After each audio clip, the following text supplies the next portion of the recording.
Good morning students. आज की इस वीडियो में हम पढ़ेंगे प्रेजेंट परफेक्ट टेंस। प्रेजेंट का मतलब होता है वर्तमान, परफेक्ट का मतलब होता है परिपूर्ण या पूरा होना। इसलिए हमने इसको हिंदी में लिख लिया है वर्तमान में पूरा होना, मतलब अभी अभी पूरा होना। और इसी से इसकी आइडेंटिफिकेशन बन जाती है कि ऐसा कोई कार्य जो अभी अभी पूरा हुआ हो तो उसको हम प्रेजेंट परफेक्ट में रखते हैं। ठीक है, आइडेंटिफिकेशन में जैसे आपने पहले से पढ़ रखा है उनको देख लेते हैं कि इन वाक्यों की क्रिया के अंत में चुका है, चुकी है, चुके हैं, लिया है, दिया है, खाया है, पिया है, ली है, दी है आदि शब्द आते हैं। आप ये ना समझें कि केवल चुका है, चुकी है जिनके अंत में आ रहा है केवल वो ही हमारे प्रेजेंट परफेक्ट है। बाकी और भी शब्द हैं जैसे लिया है, दिया है, खाया है, पिया है, ली है, दी है आदि शब्द भी ये इंगित करते हैं कि ये सेंटेंस हमारा प्रेजेंट परफेक्ट का है, अर्थात इसमें कार्य अभी अभी पूरा हुआ है। ठीक है, आगे बढ़ते हैं।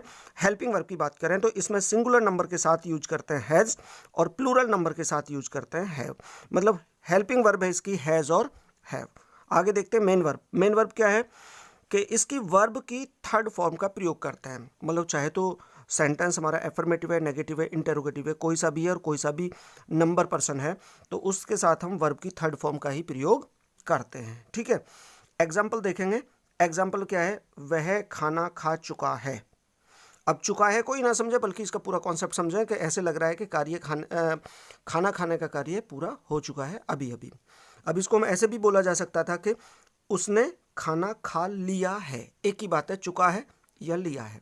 तो हम इसको कैसे बनाएंगे, देखिए, ही हैज ईटन फूड। ठीक है, इसके आगे बढ़ते हैं। सेकंड, वह आज स्कूल नहीं आया है। He has not come to school today. ठीक है, नेक्स्ट देखते हैं। क्या तुमने चाय पी ली है।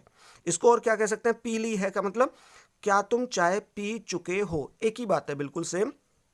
तो इसको कैसे बनाएंगे, क्या आया हुआ है, सबसे पहले हम हैव का प्रयोग करेंगे, मतलब हेल्पिंग वर्ब पहले रखेंगे। ठीक है, तो हमने बना दिया इसको हैव यू टेकन टी।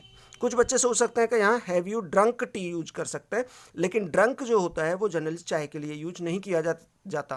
पानी या फिर मिल्क के लिए आप यूज कर सकते हैं, या फिर कोई भी ऐसी चीज़ें जिनको फटाफट आप पीते हैं उनको पीने के लिए आप ड्रिंक यूज कर सकते हैं। ठीक है, लेकिन चाय को क्योंकि धीरे धीरे टेस्ट लेकर पिया जाता है तो उसके लिए ड्रिंक यूज ना करके टेकन का प्रयोग हम कर लेते हैं। Have you eat taken T. ठीक है, इसके बाद हम देखते हैं दिल्ली से कौन कौन आए हैं। कौन कौन आए हैं का मतलब जो कौन कौन कह रहे हैं उसको हम हु से रिप्रेजेंट करेंगे, लेकिन हु को हम यहाँ बहुवचन यानी प्लूरल मानेंगे, क्योंकि हम एक व्यक्ति की बात नहीं कर रहे हैं, बहुत सारे व्यक्तियों की बात कर रहे हैं। हु हैव, कौन आए हैं, who have come from Delhi, Delhi से कौन आए हैं। कई बार हम हु के साथ हैज का प्रयोग भी कर लेते हैं, लेकिन ये समझना पड़ेगा कि हु एक व्यक्ति को रिप्रेजेंट कर रहा है या बहुत सारे व्यक्तियों को रिप्रेजेंट कर रहा है। यदि ये सेंटेंस ऐसे होता कि दिल्ली से कौन आया है तो समझा जाता है कि हु जो शब्द है वो हमारे सिंगुलर नंबर को रिप्रेजेंट कर रहा है, तो हु के साथ हम हैज का प्रयोग करते हैं। लेकिन इसमें क्या है, कई व्यक्तियों के आने की बात है। Who have come from Delhi, तो इसलिए हमने यहाँ पर हैव का प्रयोग किया है, थर्ड फॉर्म लिए। फर्स्ट और थर्ड एक ही चीज़ होती है, एक जैसी ही होती है। कम, कम केम कम फ्रॉम दिल्ली। यहाँ पर एक चीज़ और मैं बता देना चाहता हूँ स्टूडेंट्स कि मैंने यहाँ पर वर्ड ऑर्डर यूज नहीं किए हैं। वर्ड ऑर्डर यूज क्यों नहीं किया, क्योंकि वर्ड ऑर्डर को मैंने प्रेजेंट इंडेफिनिट, प्रेजेंट कंटिन्यूस दोनों वीडियो में मैंने आपको वर्ड ऑर्डर के साथ ही सेंटेंस बनाकर आपको बताएं हैं। क्योंकि वर्ड ऑर्डर आप एक बार लर्न कर लीजिए तो ये 12 टेंस में सब में एक ही जैसे होते हैं, और ये वर्ड ऑर्डर हमें बताते हैं कि कहाँ पर हमारा सब्जेक्ट, कहाँ हेल्पिंग वर्ब और कहाँ मेन वर्ब, कहाँ कॉम्प्लीमेंट, ये चीज़ें कहाँ कहाँ पर यूज की जाती हैं। वो एक बार आप दिमाग में सेट कर लेंगे तो सारी चीज़ें कंप्लीट हो जाती हैं।